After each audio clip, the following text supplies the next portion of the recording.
आज हम जानेंगे सिकंदर कौन था।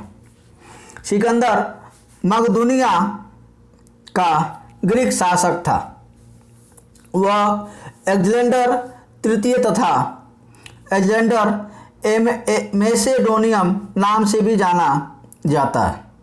इतिहास में वह कुशल और तेजस्वी सेनापतियों में से एक माना गया। अपनी मृत्यु तक वह उन सभी भूमि में से लगभग आधी भूमि जीत चुका था जिसकी जानकारी प्राचीन ग्रीक लोगों को थी, और ये भी सत्य माना जाता है कि वह पृथ्वी का लगभग 15% भागी जीत पाया था, और उनके पराजय रथ को रोकने में सबसे मुख्य भूमिका भारत के राजा पूर्व यूनानी इतिहासकारों ने पोरस से संबोधित किया, और भारत के क्षत्रिय खोकर राजपूतों की थी, जिन्होंने सिकंदर की सेना में अपने पराक्रम के दम पर भारत के प्रति भय डर पैदा कर उसके हौसलों को पस्त कर दिए और उसे भारत से लौटने पर मजबूर कर दिया।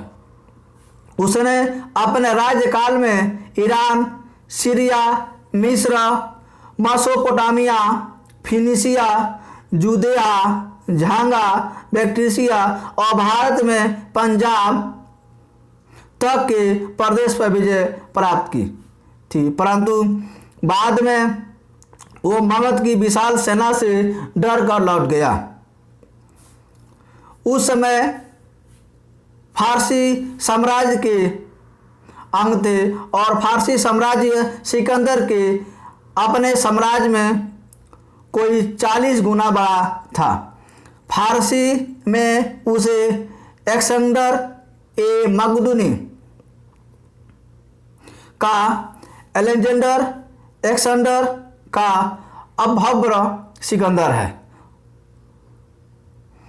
जो भारत में आक्रमण किया।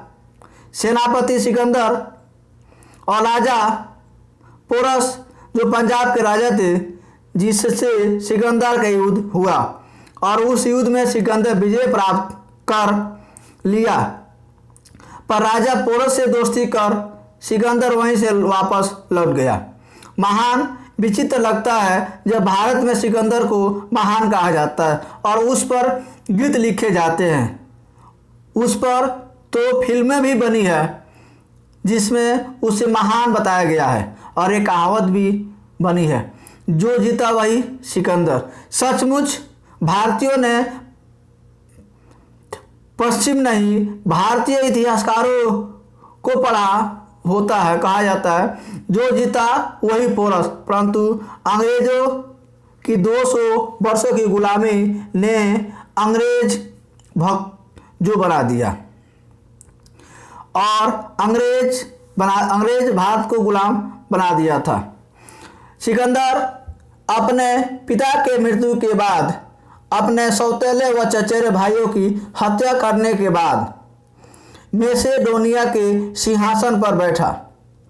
अपनी महत्वाकांक्षा के कारण वो विश्व विजय को निकला।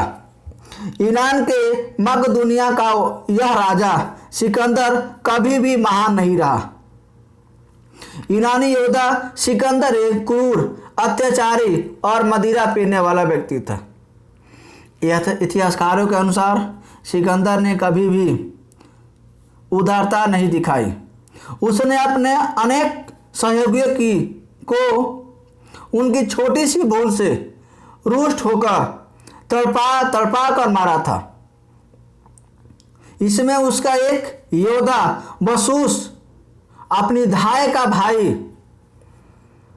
विक्टोस और परमिनियम का नाम था, और एक क्रूर और हत्यारा व्यक्ति महान कहलाने योग्य है। गंधार के राजा आम्बी ने सिकंदर का स्वागत किया। आम्बी ने भारत के साथ राष्ट्रद्रोह किया।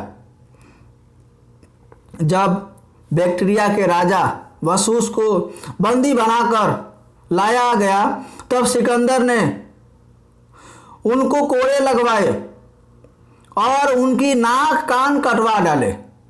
इतने पर भी उसे संतोष नहीं हुआ तो सिकंदर ने उनसे अंत में उनकी हत्या करवा दी।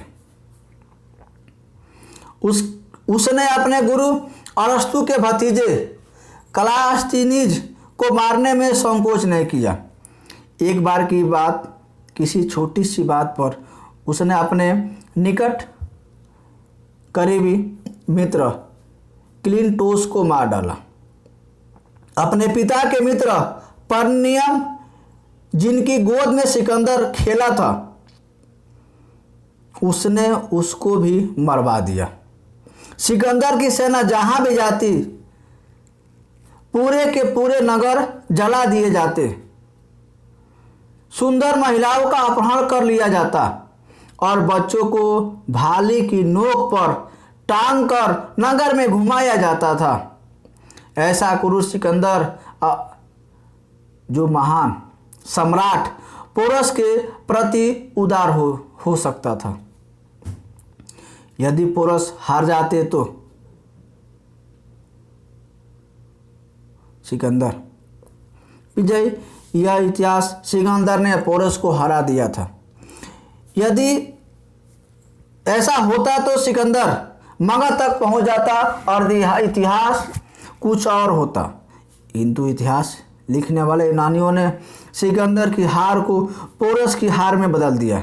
हारे हुए सिकंदर का सम्मान और उसकी प्रतिष्ठा बनाए रखने के लिए ईरानी लेखकों ने एक सारा झूठा जाल रचा। स्ट्रैबो, सानबेक आदि विदेशी विद्वानों ने तो कई स्थानों पर इस बात का उल्लेख किया जाता है कि वह मेगास्थनीज आदि प्राचीन यूनानी लेखों के विवरण झूठे हैं। ऐसे विवरण के कारण ही सिकंदर को महान समझा जाने लगा और पोरस को एक हार हुआ युद्ध, जबकि सच्चाई इसके ठीक उल्टी थी। सिकंदर को हराने के बाद पोरस ने उसे छोड़ दिया था और बाद में चाणक्य के साथ मिलकर उसने मगध पर आक्रमण किया था, जिससे यूनानी इतिहासकारों के झूठ को पकड़ने के लिए ईरानी और चीनी विवरण और भारतीय इतिहास के विवरणों को भी पढ़ा जाना चाहिए। यूनानी इतिहासकारों ने सिकंदर के बारे में झूठा लिखा था। ऐसा करने से उन्होंने अपने महान योद्धा के और देश के सम्मान को बचाया।